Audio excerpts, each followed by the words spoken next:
What is up, everybody? This is hopefully the finale of me from my mom's house. It's a photo of my brother and I. Baby, for how vain could I possibly be? I'm Aslan Hajavandi, joined by managing editor of Warchant.com, the ultimate Seminoles sports source, Ira Schofel. Promo code's at the bottom of your screen. Lower right corner is a subscribe button for our YouTube channel. We would appreciate that. And also hit that thumbs up like button. That shows that you like the video, promotes it, makes everybody's life better, and we're all happy. Ira, you have the nickname 5-Star Schofel. I dubbed you that. Also think I'm going to have a tack on Ira the Shark Schofel because my guy is always swimming. He's never stopping. Sharks, they can't stop swimming. They constantly keep swimming. Ira is constantly working. My guy was down in South Florida. He was in Broward County. He was in Miami-Dade County. He was in Palm Beach County because Mike Norvell, your head football coach, everybody, was down there with – I mean, how many coaches were down there in these youth camps that they've been holding there, Ira? The entire staff. They took the entire football operation because, in the month of May right now, usually the assistant coaches would all be on the road recruiting. It would be a downtime for some of the equipment staff and some of the other guys in the program. But, with recruiting still not open in person until June 1st, they packed up the whole crew, man. It was a big operation, the semi truck with equipment and vans and, all the entire staff, including some of the analysts, Randy Shannon and the other analysts on the staff that are not full-time on the field coaches, they were out there as well. It was a big operation. And like you said, it started off in West Palm Beach on Thursday, moved to Broward County on Friday, then 2 stops in Miami on Saturday. And, we've had some coverage on warchant.com and we'll have some more as well. Yeah, so this is obviously all about the kids, bringing them out there, get them out there active, showing them the Florida State brand, the iconic brand, as some people call it. But I thought the cool thing was seeing all the updates that you're providing, Ira, with, everybody from Marcus White to EJ Manuel, Rodney Hudson. Like, is our guy living South Florida lifestyle now? I thought he'd be back in Bama and Mobile holding it down. But just to see, like, the stars, if you will, of Florida State's past being down there with the new guy leading the charge, I thought was really interesting. Also, Nick O'Leary, grandson of Jack Nicklaus, was also there as well. That's right. That's how we should always introduce him on first reference. Actually, Rodney Hudson, he wouldn't cop to South Florida. He said, I live a little north of here. Okay. So okay. I think it's South Florida, but I just don't think he doesn't want to tell the people back home that he's living the glitzy life in South Beach. But it was really cool. And watching the interaction between those former players, because really Odell's the only guy most of those guys know. Some of them know Dugans because even before Dugans was an assistant here, he had been around the program as a GA before. So some of those guys knew him, but most of them only knew Odell. So it was cool. It was just cool to see that interaction and the respect that the current coaches showed the former players, and also the interest the former players had in those guys as well. And what story went up yesterday up on the site about the former players, what they got out of it, why they came. And yeah, man, Rodney Hudson spent the entire time. Some of those guys kind of came and left. EJ stopped in basically on the way to the airport, spent 15, 20 minutes talking to people. He had to go. Rodney Hudson stayed the whole time. He hung out with Alex Atkins, which again, man, if you're Alex Atkins, you certainly like having a 3-time Pro Bowler hanging around, which would help in recruiting and everything else. And then also some current players and recently departed players. Asante Samuel came by. That was kind of cool. In the Broward County camp clinic, that was actually the park that Asante Samuel grew up in. Like, he played in that park. So he came by, recently drafted in the second round by the Chargers. And then in West Palm, Jordan Travis came out. The Brian Robinson, the receiver, came out. And so it was cool. It had kind of a reunion feel, even though a lot of the people didn't really even know each other. They just know each other because of Florida State. I asked Corey at the beginning of the podcast, which this is also running in the podcast Wake Up Warchant. And, we live in such polarizing times, Ira. If you see all the comments on warchant.com's travel counseling, everyone thinks this is like an amazing way to spend time. What a great sort of outside the box idea to take this show on the road. I'm probably projecting. I'm like, man, I'm sure Alex Atkins would like to have a few days off and maybe be a husband and a father and take some days off. And he's bringing everybody down there. So I kind of wonder, again, with the caliber of players that are out there at this sort of camp, not to make it such a general, capitalistic question here, but like, cui bono, like, who benefits? Like, what is ultimately the payoff from having this? I guess you probably think it's not one singular thing, but what are, obviously you're hoping that these kids are going to fall in love with your brand and you make lifelong fans, but is there like some short-term stuff that they could get accomplished by doing this, and maybe some long-term goals that you keep your fingers crossed can work out over time? Yeah, I mean, I think it's a fair question. And the idea of going on the road and doing something that normally isn't done, automatically people will say, "Well, that's a great idea." Like harkening back to 2018, the 2-year contract at the IMG Academy for practices in the preseason, which everybody seemed to think was a great idea. In practice, maybe it wasn't that great of an idea. But when you look at what this did, I do think it was. I think there's a lot of payoffs. Number one, yeah, I mean, who knows how many of those kids are going to turn out to be players? For people that, if you haven't read the stories, there's been several. There'll be more. These are only open because recruiting still is not open in person by the NCAA till June 1st. This is only open to kids from 2nd to 8th grade, so they're not recruitable student athletes. But what's funny is, man, you'd see some kids show up that you would think that kid might be in 10th grade or 11th grade, and they're checking what school they go to and asking for date of birth and all that. And it's and these are just huge 8th graders. Some of them are look like they could be college prospects already in the 8th grade. So from that standpoint, you do get a head start. A lot of the kids, man, are kids like you or I were when we were 10 or 12 years old. Like our parents brought us up. Just speak for yourself now, all right? I got some skills, man. I jumped. I flashed. They're out there. Their parents took them out there to have a good time. If they learned something, great.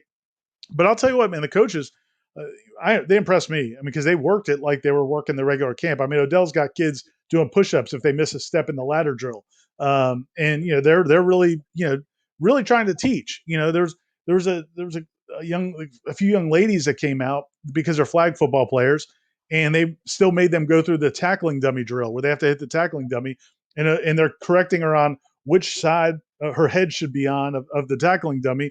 It's like, well, she's not going to tackle it. She's playing flag football, but they're just so focused on technique. So that's a big part of it. Some of it was babysitting.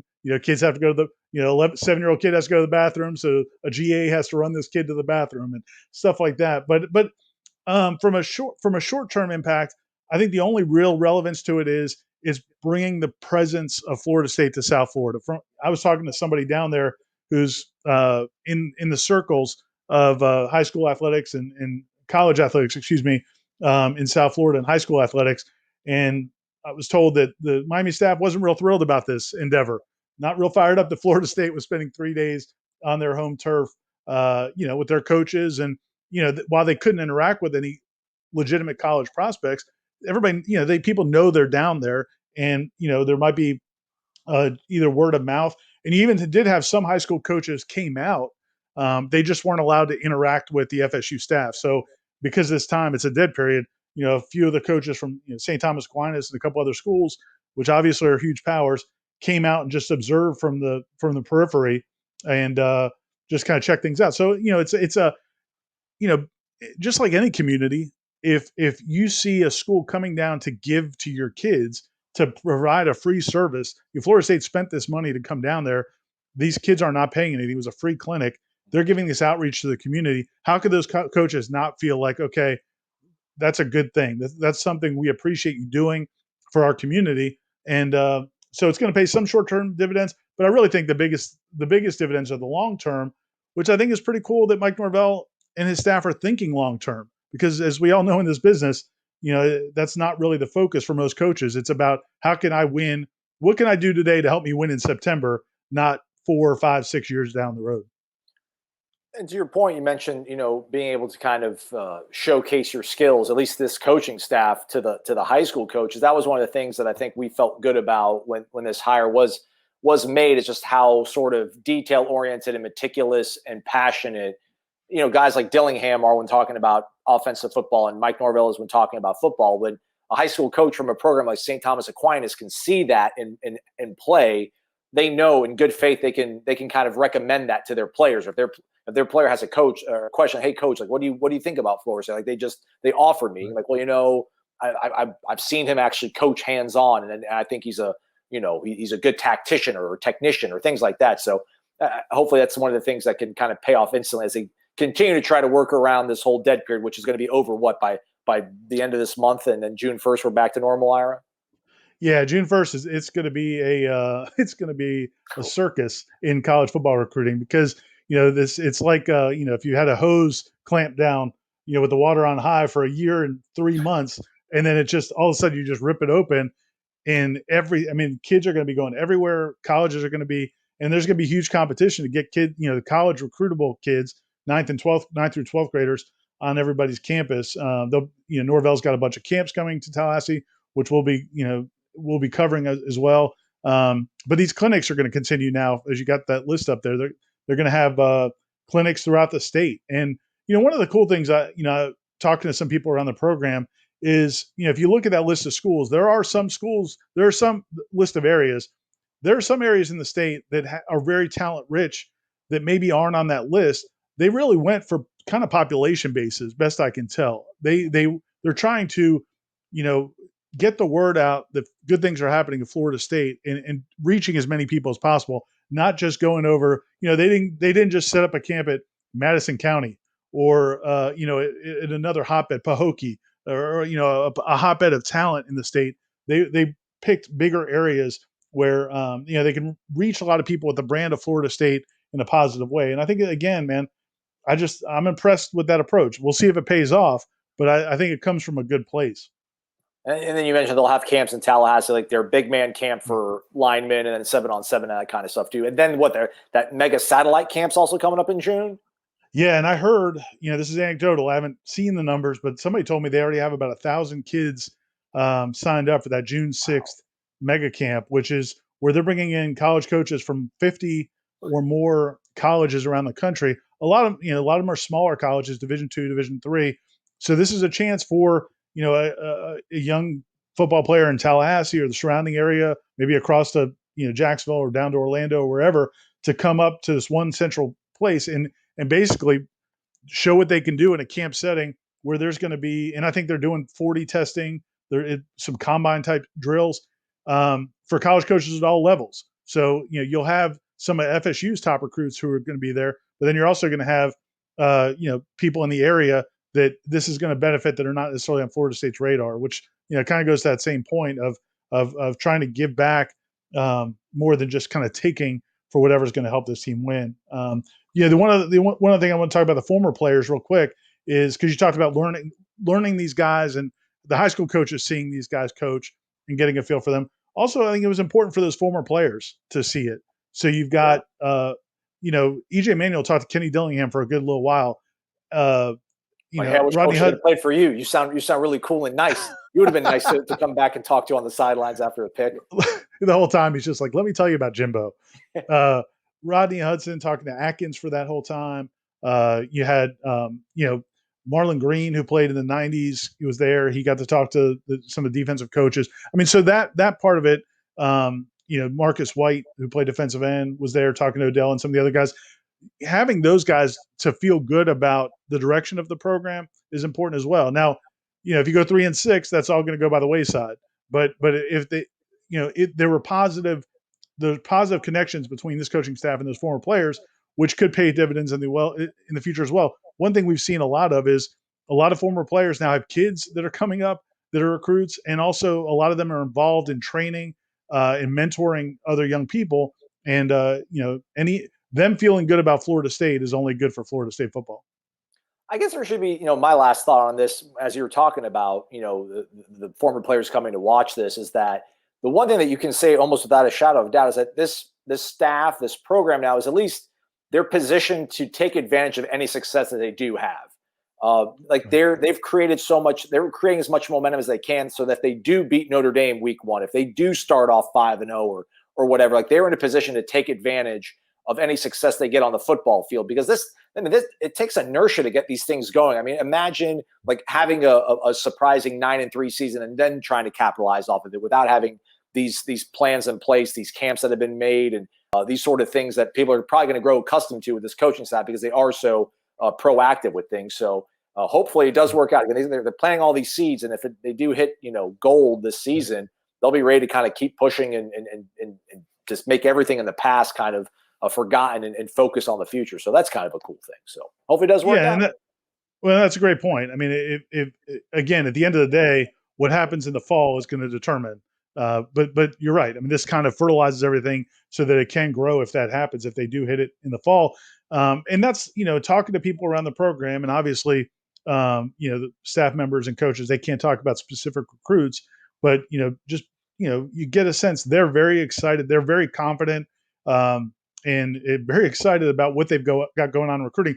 During we were at the camp in Broward County the other night during the drills, when you see coaches start picking up their phones because they got a commitment from that offensive lineman from Bradenton, the IMG Academy, while the coaches were actually while the coaches were out there on the field, that kid, committed, while they were on the field. And so there's a lot of excitement among the staff about where things are going, but, they'll even confide. I mean, they have to win. I mean, they don't have to win 10 games. I don't even know if they have to win 9 games, but they have to show progress, and they know it. But that, all these efforts right now are just to put, like you said it well, just to put them in a position to really benefit from it if they can have that success. Yeah, it's like always having a backpack. Somebody wants to take you on a fun trip, have that backpack. When someone doesn't invite you on a private plane to go overseas or something, just grab it, you're ready to go. They're ready to go once they hit 9 wins and upset Clemson or Florida and have a Notre Dame win at the top of the season too. So you'll have more from these camps though, Ira. I mean, again, you were there for 3 days. You've already cranked out a whole bunch of content, but there's still more meat on the bone. There is, buddy. Look, man, if I'm going to convince Gene Williams to send me to sunny South Florida for 3 days, I'm going to come up with some content. So that'll be rolling out. Some of it's already up on warchant.com, and I'll have more today with this video, and then also probably Tuesday and possibly Wednesday. All right, awesome, man. Looking forward to it. Folks, stay connected to warchant.com, your ultimate Seminoles sports source. If you haven't already, hit that thumbs up on the way out. Ira, thanks for the time and the knowledge, man. Hey, one last thing. You got to ask me if you know. Right. You're right. One of the coolest things about that whole trip was how many people I ran into who watched you and Corey and me and Gene and watch these YouTube videos. It really has opened up a new audience. People that are not already subscribers to warchant.com, but they subscribe to the YouTube channel and they watch our videos, and met a lot of really cool people. I just want to give a shout out to all those people I met down there. A lot of them, I'm not going to try to name them all, but really great people, just huge FSU fans and fans of Warchant. And they were asking about you and Corey. They wanted, so maybe we got to send you guys next time. Yeah, man. Hey, I wanted some John the Baker pizza. I haven't had good pizza in my life. It's been a long time, man. But yeah, man, we'll run it back, as the kids say. We'll run it back. We'll go hopefully get some recruits committed down there in that part of the country. We'll head back down. They'll give us a good enough excuse to run up the credit card once again. Thanks, Gene. We appreciate you. He's Ira. I'm Aslan. Thanks for watching.